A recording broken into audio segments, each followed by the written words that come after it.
자리에 서게 된 것을 영광스럽고 감사드립니다. 말씀이 있고요. 그리고 이제 소감 발표하겠습니다. 죽음을 통하여 죽음의 세력을 잡은 자 곧 마귀를 멸하시며 또 죽기를 무서워함으로 한평생 매어 종노릇하는 모든 자들을 놓아주려 하심이니. 히브리서 말씀입니다. 제목은 죽음을 이기신 예수님입니다. 죽음은 두렵습니다. 그래서 본능적으로 죽음을 피하려고 노력합니다. 그런데 말씀에서 죽음을 통하여, 이 말씀은 예수님께서 죽음을 향해 스스로 걸어가셨다는 것을 뜻합니다. 그것은 죽음을 통하여 마귀를 멸할 수 있었기 때문입니다. 죄송합니다. 소리 모으기 좀. 저는 작년부터 그 생활에 곤란이 이제 찾아왔습니다. 윤석열 정부의 연구비 삭감으로 연구단 그 연구비가 70%, 그다음에 80% 삭감되는 연유를 해서 제 연봉도 반토막이 났습니다. 생활이 쪼달리자 어느새 제 마음도 위축이 되어 갔습니다. 그러던 중 집주인이 갑자기 집을 비워달라고 해서 급하게 올해 초에 또 이사를 하게 되었습니다. 그 옆에 11동에서 3동으로 이사를 오게 되었습니다. 또 집이 낡았지만 아내가 집에서 과외를 하기 때문에 또 상가 가까이로 또 교회 가까이로 이사를 오게 되었습니다. 또 집이 너무 낡은 상태라 가지고 이제 전세 살면 늘 이사 다니면서 이제 남의 집 수리하면서 이제 들어왔는데 또 그렇게 했습니다. 그런데 집이 너무 낡아서 화장실 손잡이를 이게 다 교체를 주인이 해줘야 되는데 또 집사람이 또 문을 또 페인트 칠해야 된다고 해가지고 또 이제 이걸 또 한 번에 하려고 그래서 이제 그 손잡이를 풀고 페인트 칠하고 그리고 이제 손잡이를 달면 되는 거죠. 그래서 이제 머리를 쓰는 이제 그렇게 이제 계획을 잡았는데 원래 봄에 주말마다 비가 왔습니다. 그래서 이게 페인트 칠하는 게 한 3주, 4주 가까이 계속 연기가 됐습니다. 그러던 중 이제 아내가 화장실에 들어가 있는 상태에서 손잡이가 이제 완전히 망가져서 이제 갇히는 사태가 이제 발생했습니다. 예, 그날 저는 학교에서 이제 교수가 이제 밤 7시까지 이제 교수하고 계속 그 뭐 얘기하고 붙잡으셨습니다. 그 실험하는 공동 연구하는 성균관대 교수가 실험을 잘 합니다. 그래서 이제 그 교수는 매일매일 쫍니다. 이거 빨리빨리 안 주냐고. 그래서 이제 1년 동안 내가 한 일을 교수님한테 설명을 해주고 이제 집에 왔는데 주차장에서 또 전화가 왔습니다. 또 막 이거 어떻게 되냐 또 이제 막 전화로 막 설명을 하다가 그래도 이제 이해가 안 되니까 또 다시 학교로 또 다시 들어오라고 하였습니다. 이제 주차한 차를 빼고 있는데 그때 이제 아내의 전화를 받았습니다. 집사람이 탈출해서 이제 죽어가는 목소리로 이제 저에게 전화를 한 것이었습니다. 그래서 이제 교수한테 전화해서 지금 안 간다고 얘기하고 집에 가서 보니 이제 아내가 이제 위경련이 와서 이제 매우 고통스러워하고 있었습니다. 그래서 이제 제가 뭐 차를 태우고 그 충남대 응급실로 달려갔는데 응급실에서 안 받아주더라고요.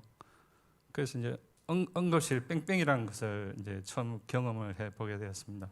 그래서 이제 간신히 한 곳을 찾아서 이제 진통제를 맞고 이제 새벽 4시쯤 이제 진정이 되어서 이제 귀가했습니다.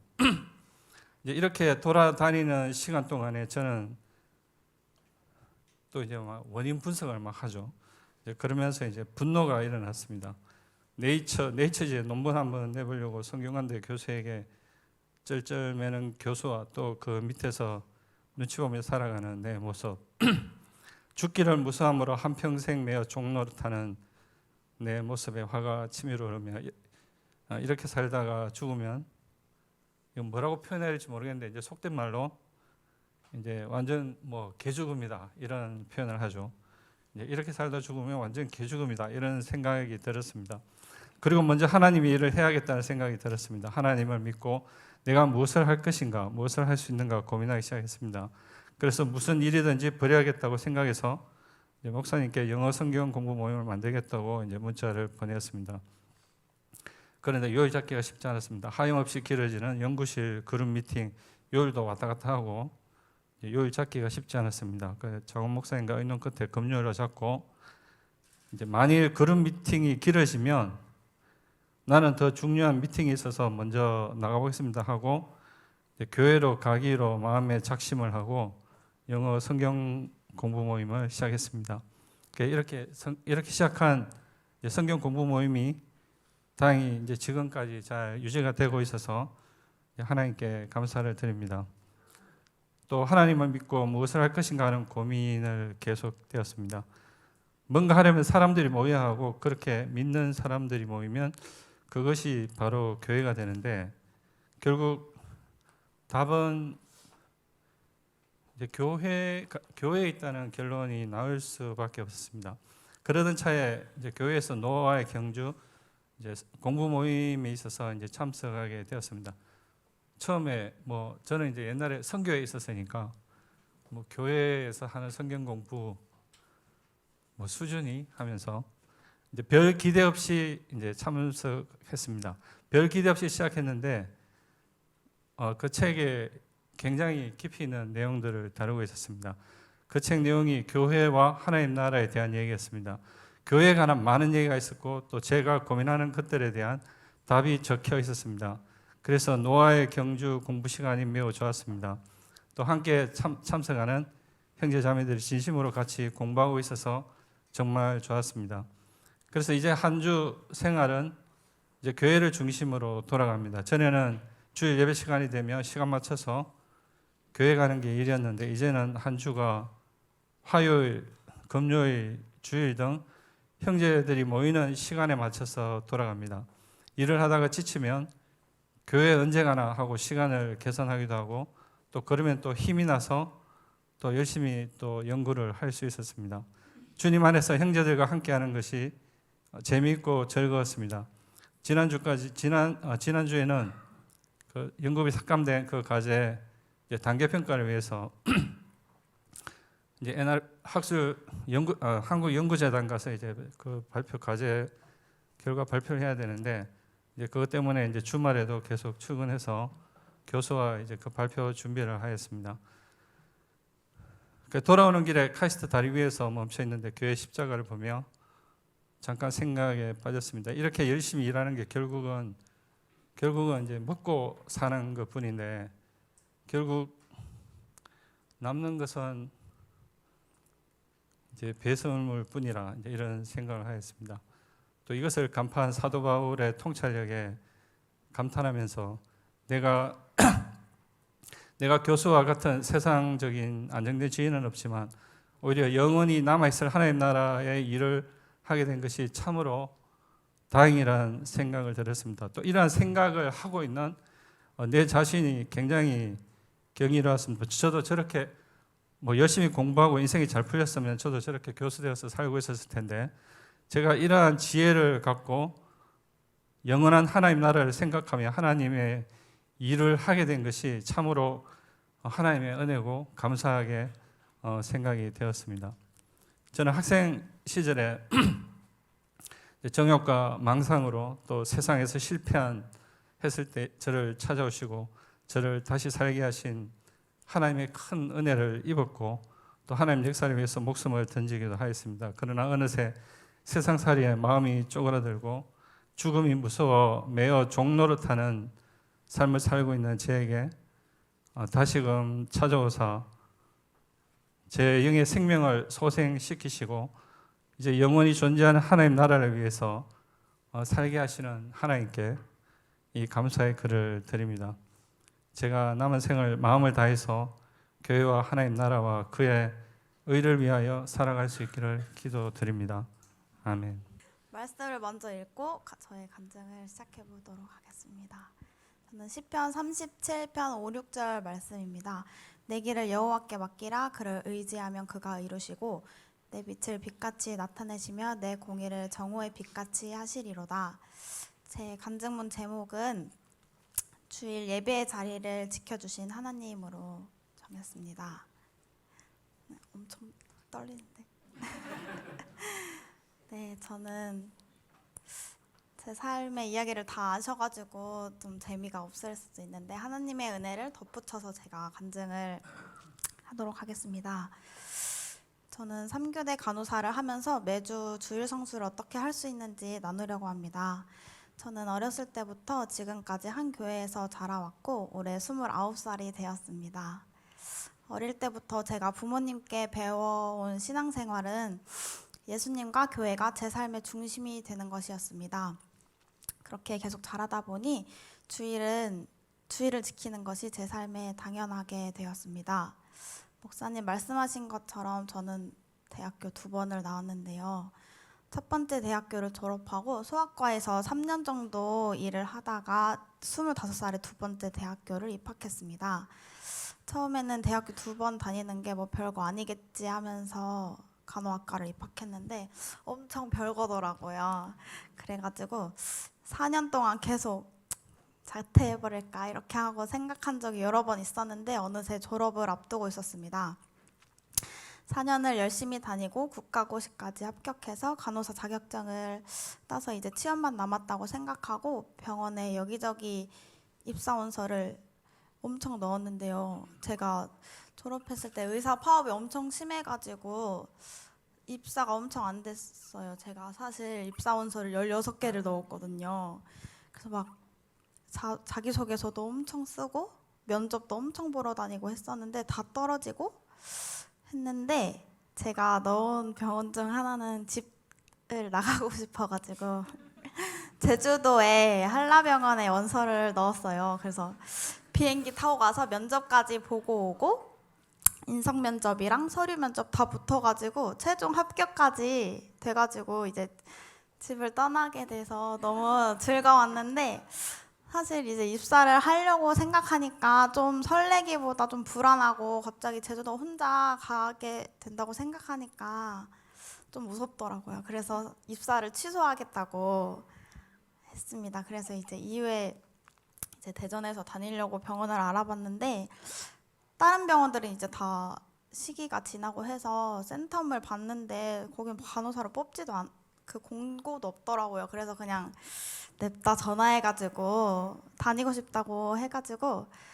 이제 간호부장님 면접 보러 오라고 하셔서 면접까지 보고 이제 제가 출근 날짜까지 잡아서 집으로 왔는데 이제 고민은 제가 3교대를 시작하면 이제 주일에도 근무하는 날이 있으니까 교회를 못 오게 되면 이제 제가 섬기고 있는 반주를 못 하게 되니까 그 전에 이제 반주자를 구해야 되니까 한 2달 정도 반주자를 계속 구했는데 반주자가 안 구해지더라고요. 그래서 이제 막 다음 주 출근을 해야 되는데 일주일 남겨놓고도 반주자가 계속 안 구해져서 엄청 고민을 하고 있던 와중에 제가 간호학과 들어가기 전에 잠깐 일했던 소아과 간호부장님이 아침에 갑자기 전화를 해주셔가지고 내가 주일에 매주 교회 갈 수 있게 시간표 조정해 줄 테니까 우리 교회 병원으로 입사해 줄 수 있겠냐 이렇게 연락을 해주신 거예요. 그래서 부장님이랑 통화하는 순간 저에게 하나님이 하셨다는 확신을 전환했습니다. 제 마음을 다 아시고 주일을 지킬 수 있게 다 준비해 놓으신 것 같았습니다. 사실 제가 마음 한켠에는 걱정이 있었던 게 앞으로 주일을 매주 지켜와서 예배를 드렸었는데 못 지키게 되면 하나님과 멀어지지 않을까 하는 마음이 있었는데 제 인생의 중심이 되는 예배를 지킬 수 있도록 하나님께서 길을 열어주셔서 정말 감사했습니다. 시편 37편 5절 말씀처럼 제가 제 길을 하나님께 맡기고 의지하면 가장 좋은 길로 인도해 주시는 하나님이라는 걸 깨닫게 해주셨습니다. 그래서 지금은 너무 감사하게도 3교대 간호사로 일하면서 주일마다 매주 교회에 나와 반주하며 하나님께 예배를 드리고 있습니다. 물론 근무가 힘들 때도 있고 몸이 피곤할 때도 있지만 예배 자리에 나와 하나님을 찬양할 수 있다는 게 얼마나 큰 감사인지 매주 느끼고 있습니다. 이번 맥추감사절을 맞아 제 인생을 돌아보니 정말 모든 게 하나님의 은혜가 아니었다면 저는 아무것도 할 수 없다는 것을 느꼈습니다. 앞으로 제 삶의 길을 제 힘으로 계획하려 하기보다 하나님께 맡기고 의지하면 앞으로 삶을 더 빛나게 해주실 것을 믿으며 살고 싶습니다. 그리고 제 삶을 통해 하나님이 어떻게 일하시는지를 보여드릴 수 있는 제가 되기를 소망하며 간증을 마치겠습니다. 감사합니다. 앞에 두 간증자들 너무 잘하셔가지고 더 떨려요. 저는 오늘 제가 간증드릴 제목은 마음의 소원을 두고 행하게 하시는 하나님, 빌립보서 2장 13절 말씀에 그 말씀으로 제목을 정했고요. 성경 말씀은 사도행전 2장 17절 말씀입니다. 내가 내 영을 모든 육체에 부어주리니 너희의 자녀들은 예언할 것이며 너희의 젊은이들은 환상을 보고 너희의 늙은이들은 꿈을 꾸리라. 저는 오늘 꿈 이야기를 하려고 합니다. 저의 유년과 청소년기는 가난으로 힘든 시절이었습니다. 작가라는 꿈이 있었지만 현실은 꿈을 향해 갈 수 없게 했던 시절이었지요. 그리고 나의 꿈은 결혼과 함께 누구의 아내, 누구의 엄마라는 이름으로 덮이며 더 멀리 달아나는 듯 했습니다. 너무 떨리는데요. 나의 이름이 지워진 채로 살아가는 동안 아이들은 빨리 자랐고 엄마라는 자리가 헐거워지기 시작할 때 몸뚱이가 빠져나간 옷처럼 공허함이 몰려왔습니다. 그렇게 힘든 시간을 보내던 중 마음 깊은 곳에서 사도행전의 말씀이 떠올랐습니다. 너희의 늙은이들은 꿈을 꾸리라. 그래서 50이 훨씬 넘은 나이에 용기를 냈습니다. 지워진 꿈을 다시 찾기로. 그렇게 작가라는 꿈을 다시 품게 되었고 애지라는 개간지를 통해 문학상을 타면서 올해 시인이라는 이름을 갖게 되었습니다. 저의 글쓰기는 과거와 현재 사이에 있는 무수히 많은 나를 찾아가는 과정이었고 지금도 그 안에서 꿈을 꾸며 글을 쓰고 있습니다. 하나님은 오늘도 말씀하십니다. 자녀들은 예언할 것이며 젊은이들은 환상을 보고 늙은이들은 꿈을 꾸리라. 그리고 빌립보서에서는 이렇게 말씀하고 계십니다. 너희 안에서 행하시는 이는 하나님이시니 자기의 기쁘신 뜻을 위하여 너희로 소원을 두고 행하게 하시나니. 하나님의 말씀은 멈춰있던 저의 꿈에 심박동을 다시 뛰게 하였고 지금 여기까지 인도하셨습니다. 성도님들의 꿈도 지금 어딘가에서 기다리고 있을지 모릅니다. 용기를 내라는 하나님의 음성이 들린다면 힘차게 한 발을 내딛기를 응원합니다. 끝으로 저의 글 중에서 짧은 글인데요. 빛꽃을 읽어드릴게요. 이 글은 예수님의 죽음으로 다시 살아나는 영혼을 비에 비유하여 쓴 글입니다. 비는 어디든 내리고 어디로든 흘러가 기어코 생명을 키워냅니다. 십자가의 복음도 어디든 어디로든 흘러가 생명이 되는 모습을 상상하며 들어주시면 감사하겠습니다. 그리고 혹시 앵콜을 하시면 떨리지만 이번에 제 동인지에 실린 글 중에서 하나를 더 읽어드릴게요.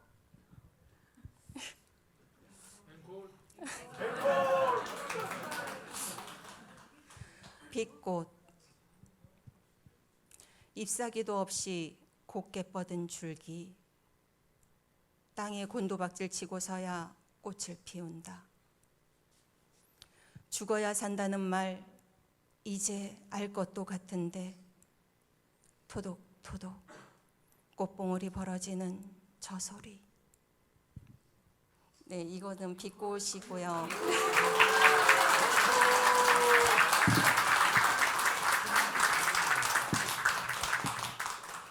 이것도 굉장히 짧은 글인데 이 글은 많은 분들이 공감해 주시면서 울어 주신 글이에요.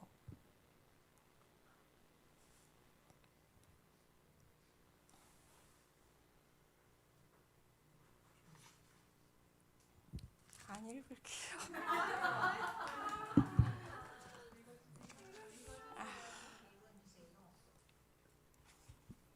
엄마를 닮았다.